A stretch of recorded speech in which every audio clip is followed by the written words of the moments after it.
Welcome back to Anigo, where we deliver anime recaps on the go, giving you the best of your favorite series in under 30 minutes. Today, we're diving into the story of a middle-aged loser who gets a second chance at life in a magical world. But this isn't just any ordinary rebirth. He's reincarnated as an OP mage with some serious skills. Join us as we explore Jobless Reincarnation, where a failed man's journey to become a hero begins. Buckle up for middle-aged fail, reborn as OP mage, from zero to Isekai hero. The anime starts as Rudius Greyrat, a 34-year-old NEET who dies in a tragic accident. Finds himself reincarnated in a world filled with magic and monsters. With memories of his past life intact, Rudius is determined not to repeat the mistakes he made before. As he grows up in this new world, Rudius discovers his incredible talent for magic. His newfound powers give him a chance to start fresh. But with great power comes great responsibility, and the lingering shadows of his old life. Rudius' journey is not just about mastering magic, but also about confronting the trauma and failures of his previous life. He's joined by a colorful cast of characters, including the fierce warrior Eris Boreas Greyrat, the kind-hearted Sylphiet, and the powerful mage Roxy Megurdia. Together they navigate the challenges of this new world, where danger and adventure await at every turn. After a spectacularly unfortunate truck accident, a down-and-out Japanese guy finds himself reincarnated as Rudius in a magical world. He's born to Paul Greyrat, a sword-wielding hero, and Zenith, a healer with some serious skills. Rudius wakes up with memories of his old life and learns to read faster than you can say spellbook. His parents bring in Roxy, a top-notch adventurer, to teach him magic. Roxy's skeptical at first. After all, how impressive can a kid be? But she's soon eating her doubts as Rudius starts casting spells like a pro. At their welcome party, Rudius makes a grand promise to seize every magical moment in his new life, reflecting on his old NEET days and that fateful truck crash while he trains hard. On his 5th birthday, Rudius is bracing for his graduation exam. Nervous and haunted by his past, he looks up to Roxy, who somehow fits right in with the village despite being an outsider. When he steps outside for the exam, he's about to summon a thunderstorm so epic that even Roxy's jaw drops. She's impressed, congratulates him, and heads off on her next adventure. Feeling like a weight lifted off his shoulders, Rudius starts to enjoy the world outside his door. During one of his outdoor escapades, he comes to the rescue of a half-elf kid named Sylphie from some bullies. And just like that, a strong friendship sparks between them. Rudius begins teaching Sylphie magic, and 6 months later, during a wild storm, he takes her home to shelter. In a funny and awkward twist, while prepping for a bath, Rudius accidentally ends up stirring Sylphie's clothes off.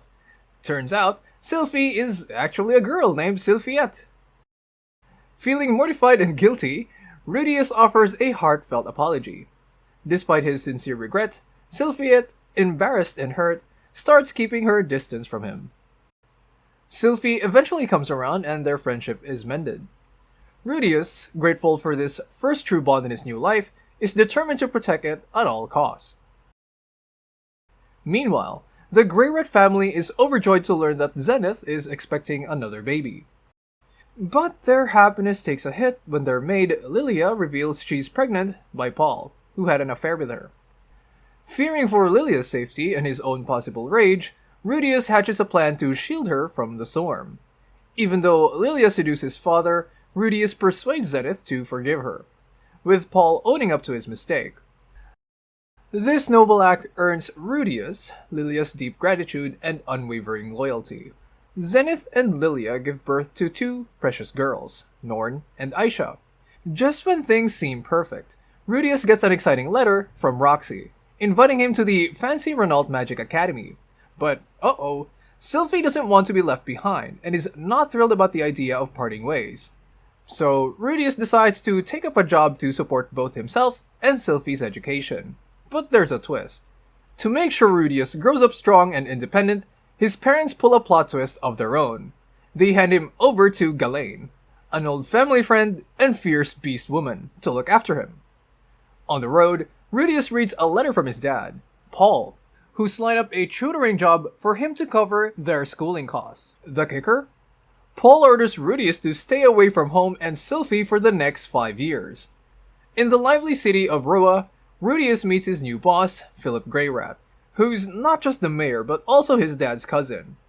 Rudius' job is to tutor Philip's daughter, Eris, but she's got a serious case of the grumps. Realizing that charm alone won't win her over, Rudius hatches a daring plan with Philip's blessing.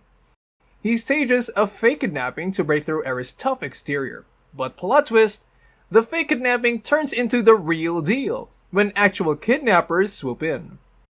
Using his quick wits and magic, Rudius flips the script, saves the day, and finally gets Eris to take him seriously.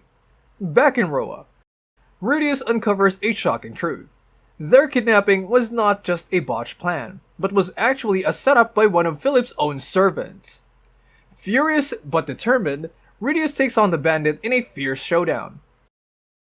Just when things seem grim, Ghislaine swoops in, takes down the villains, and captures the traitor. With the danger behind them, Eris finally accepts Rudius as her tutor, and Philip gives him a heartfelt thank you for saving his daughter. He also warns Rudius to keep his connections to the Greyrat family under wraps to avoid unwanted trouble. As days go by, Ghislaine trains both Eris and Rudius in impressive swordsmanship. While Rudius takes on the magic, literacy, and math lessons, despite Rudius' best efforts, Eris often skips class, finding the lessons uninteresting. To spark Eris' enthusiasm for her studies, Rudius promises her a day off each week as a reward. During a stroll through the city, Eris decides to buy an expensive book as a gift for Rudius, but he gently refuses, suggesting she ask her father for an allowance instead. Following his advice, Eris gets her allowance and presents Rudius with a vial she thinks he might enjoy. To Rudius' surprise, the vial turns out to be filled with an aphrodisiac, leaving him in a rather awkward predicament.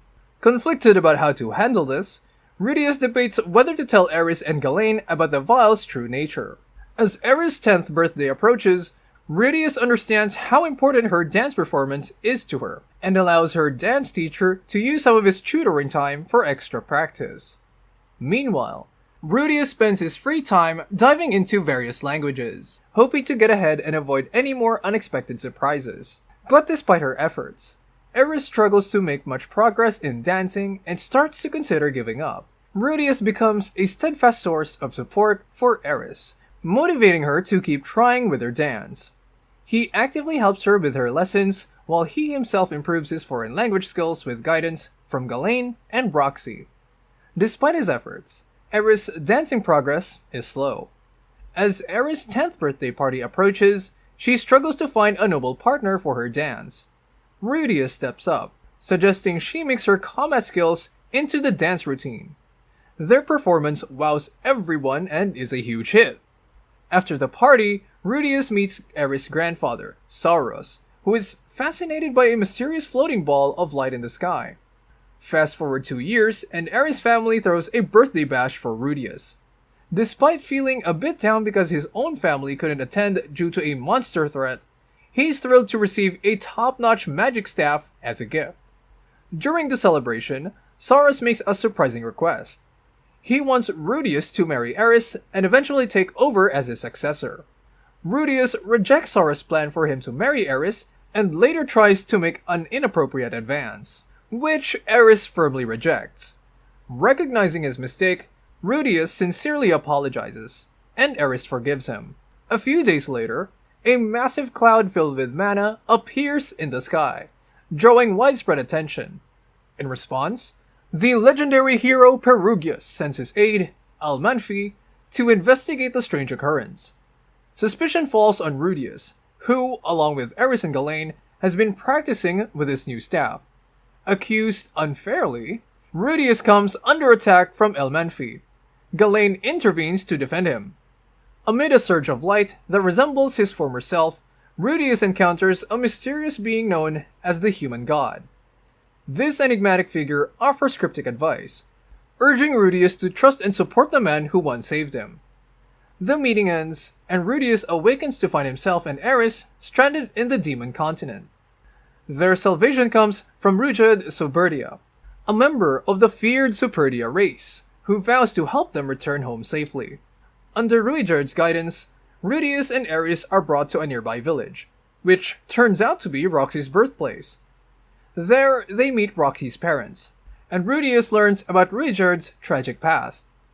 The Superdia race is infamous, due to the curse spears given to them by the malevolent demon god Laplace. These dark artifacts turn the Superdia into mindless killers. Rujud Superdia carries one of these spears, which once belonged to his son. In a fit of madness, Rujud killed his son while under the spear's influence, but he eventually broke free of its control. Moved by Rujud's determination to redeem his people, Rudius decides to help him along with Ares. The trio sets out to return Ares and Rudius home.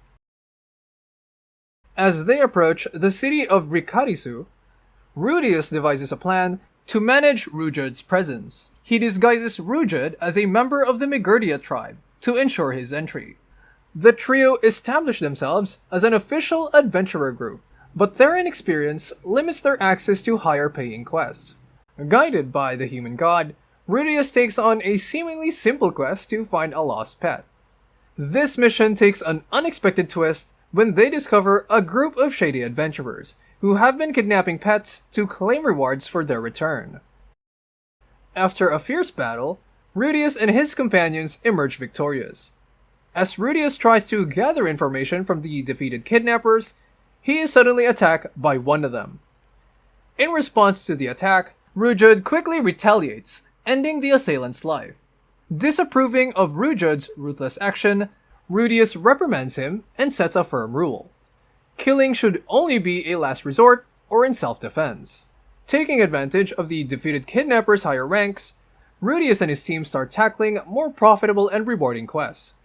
Their growing success boosts their reputation, opening doors to greater opportunities. Meanwhile, in the wake of the mana surge in Roa, Roxy begins a quest to gather information about Rudius and his family. She finds out that, apart from Paul and Norn, the entire Grey Rat family is missing.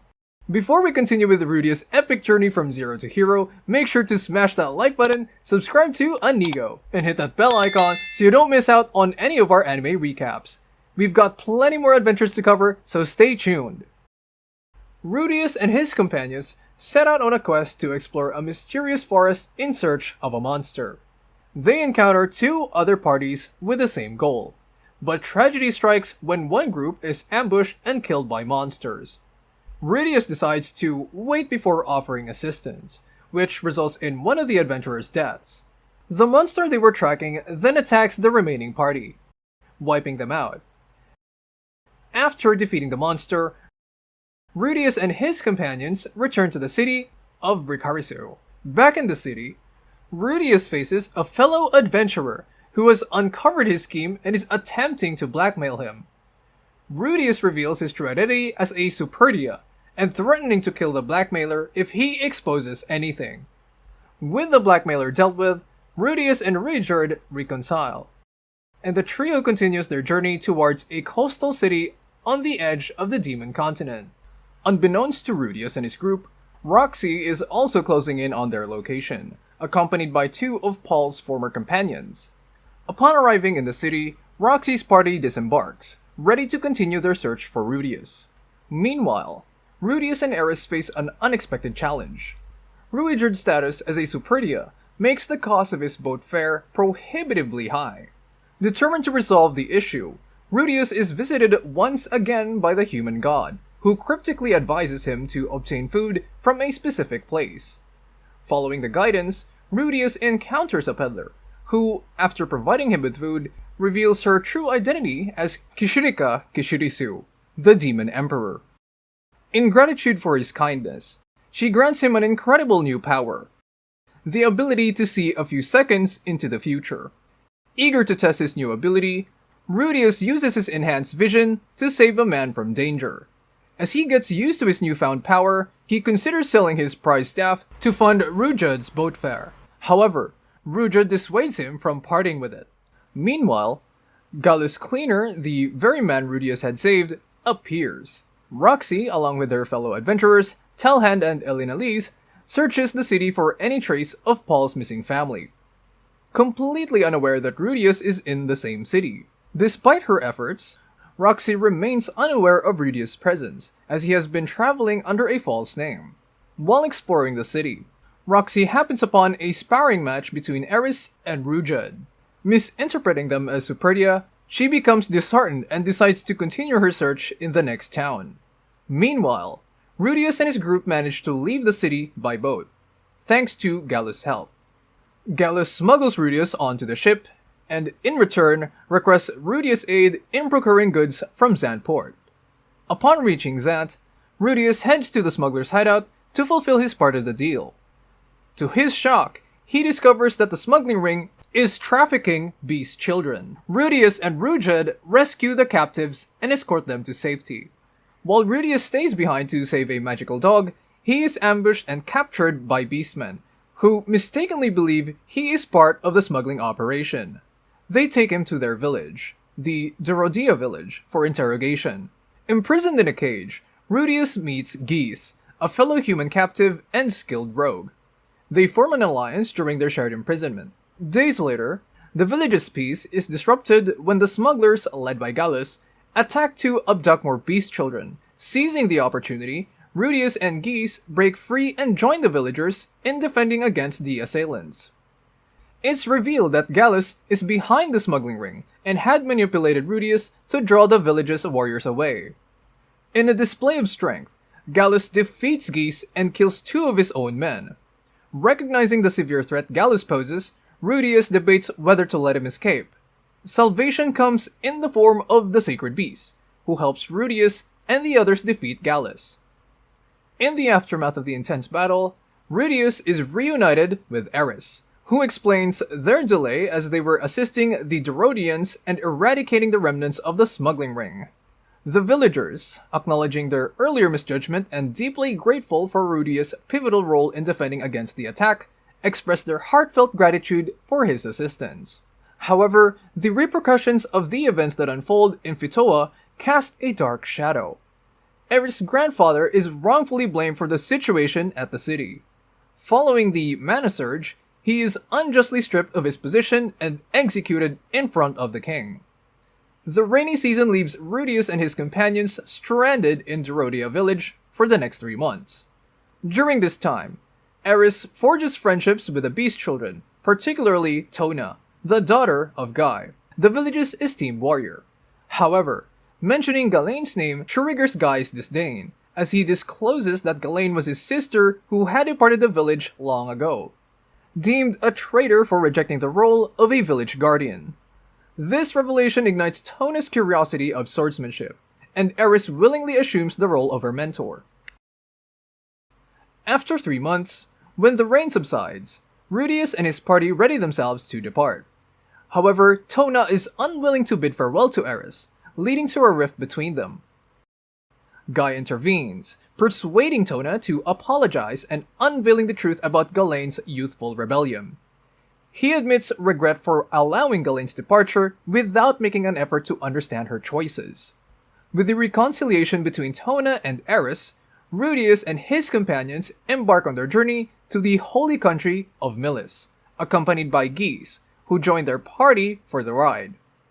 Upon reaching the grand capital city of Milis, named Militian, Geese bids farewell to the group. While the others enjoy a day of rest, Rudius witnesses a suspicious kidnapping unfolding before his eyes.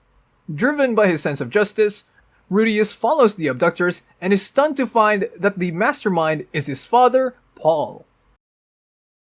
Paul explains that their hometown was swallowed by the teleportation disaster, and he and his team have been searching for missing villagers ever since. Rudius tries to explain his own journey, but Paul is upset that Rudius never wrote or thought of the other victims. Their argument grows heated until Lorne steps in to break it up. Feeling hurt and rejected, Rudius runs away. Seeing Rudius so upset, Eris tries to cheer him up, which means a lot to him. While Eris explores the city of Militia, Rujud secretly watches over them to ensure their safety.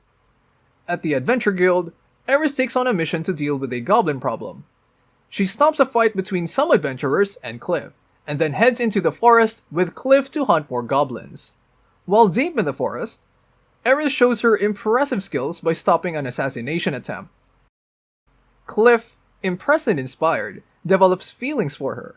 But when they return to Militia, Cliff nervously confesses his love, only to find out that Eris' heart belongs to someone else.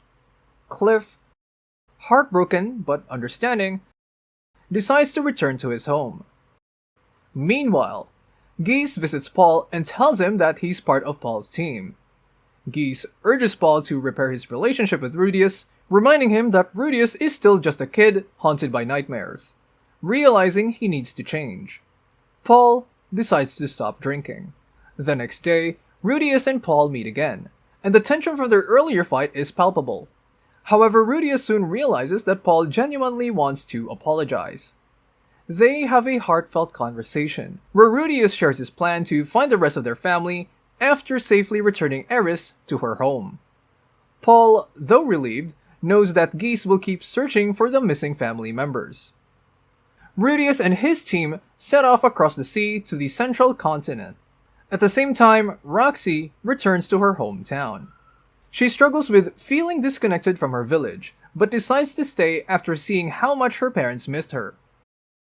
During the reunion, Roxy learns that Rudius had visited 2 years earlier, which brings her comfort knowing he is safe.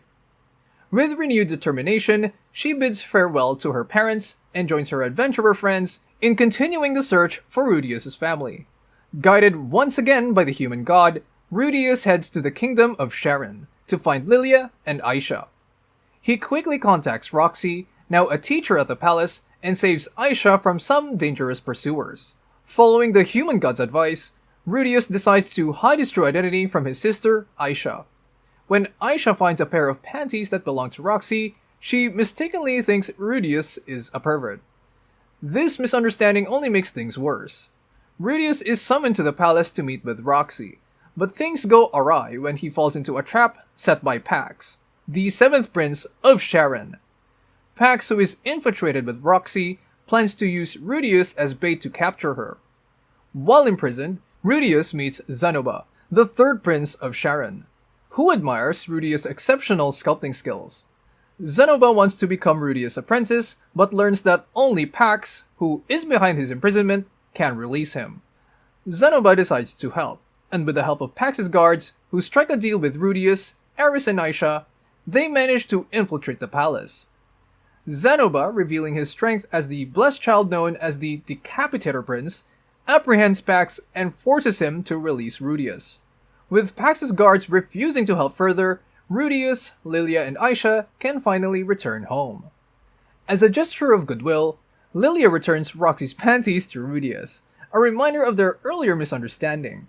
She also gifts him a precious necklace crafted by Sylphie for his 10th birthday. Rudius, in turn, gives Aisha his forehead protector as a keepsake. Aisha, realizing she had known Rudius was her brother all along, apologizes for her previous accusations. Pax and Zanoba, following the scandal, are exiled from the Sharon Kingdom under the pretense of studying abroad. As Rudius, Eris, and Rujid continue their journey, they encounter Orsted, the dragon god. Overcome with fear, Eris and Rujid freeze, but Rudius bravely approaches Orsted. Orsted mistakes Rudius for one of the human god's apostles and attacks him. Despite Eris and Rujid's efforts to protect him, Orsted severely wounds Rudius. As Rudius' life hangs in the balance, he meets the human god, who reveals that Orsted has cursed everyone with irrational fear. Remarkably, Rudius remains unaffected by this curse. In his final moments, Rudius thanks the human god but unexpectedly returns to life. He learns that Nanahoshi, Orsted's companion, intervened and persuaded Orsted to spare him. That night, Rudius shares the truth about the human god and the fading superb curse with Eris and Rujid. The next day, the party arrives at the ruins of Rudius' long-lost hometown. Sparkling a flood of memories from his past, Rujid tells Rudius and Eris that they're now strong enough to fend for themselves and announces departure, saying goodbye to them. Rudius and Eris continue their journey to Roa, which is also in ruins. There they encounter Ghislaine and her servant Alphonse. During their bittersweet reunion, Alphonse brings troubling news. Eris' partner died in the teleportation incident, and her grandfather was executed. He also mentions a marriage proposal from another branch of the Grey Rat family to preserve Eris' lineage, but Ghislaine strongly opposes it. Rudius learns that Sylphie is not dead, though her whereabouts remain unknown. That night, Eris and Rudius share a moment together, but in the morning, Rudius finds himself alone. He learns that Eris and Ghislaine have left for an unknown destination, plunging him into despair and bringing back painful memories of his past bullying. Determined to protect Rudius from Orsted, Eris and Ghislaine embark on a journey to get stronger, helping travelers in need and rescuing them from vicious beasts. Despite revealing his superb identity, the people he helps recognize his bravery. Meanwhile, Zenobia and Geese continue on their separate paths, reflecting on their time with Rudius. Guy and Tona are training, and Roxy crosses paths with Kishirika, helping her with a bar tab. Grateful, Kishirika uses her demon eyes to reveal the whereabouts of Rudius' family. Roxy learns that Aisha and Lilia have safely reunited with Paul and Norn, and Zenith is in the labyrinth city of the Begarit continent. Fueled by this new information, Roxy and her team head to the Begarit continent to rescue Zenith. Back with Rudius, a flicker of hope arises as he dreams of his mother, reigniting his resolve to continue his journey. Unbeknownst to him, Sylphie, now with white hair, is working to convince a group to recruit Rudius. Rudius' journey is one of redemption, as he seeks to atone for the mistakes of his past life. The series explores the idea that it's never too late to change, and that everyone deserves a second chance.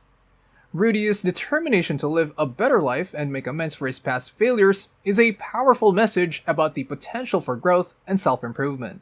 As all of you have heard before, with great power comes great responsibility.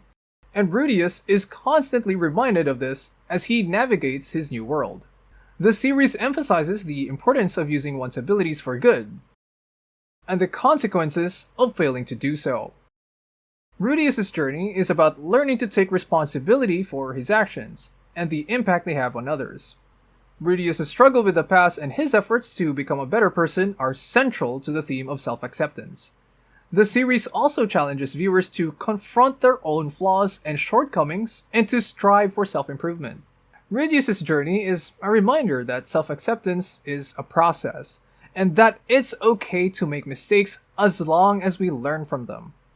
And that's a wrap on Jobless Reincarnation. From a middle-aged fail to an OP mage, Rudius' journey is one of redemption, growth, and self-discovery. If you enjoyed this recap, don't forget to give us a like, hit that subscribe button, and let us know in the comments what anime you'd like for us to cover next. Ring that bell so you're notified when our next video drops. Thanks for watching, and see you next time on Anigo, anime recaps on the go.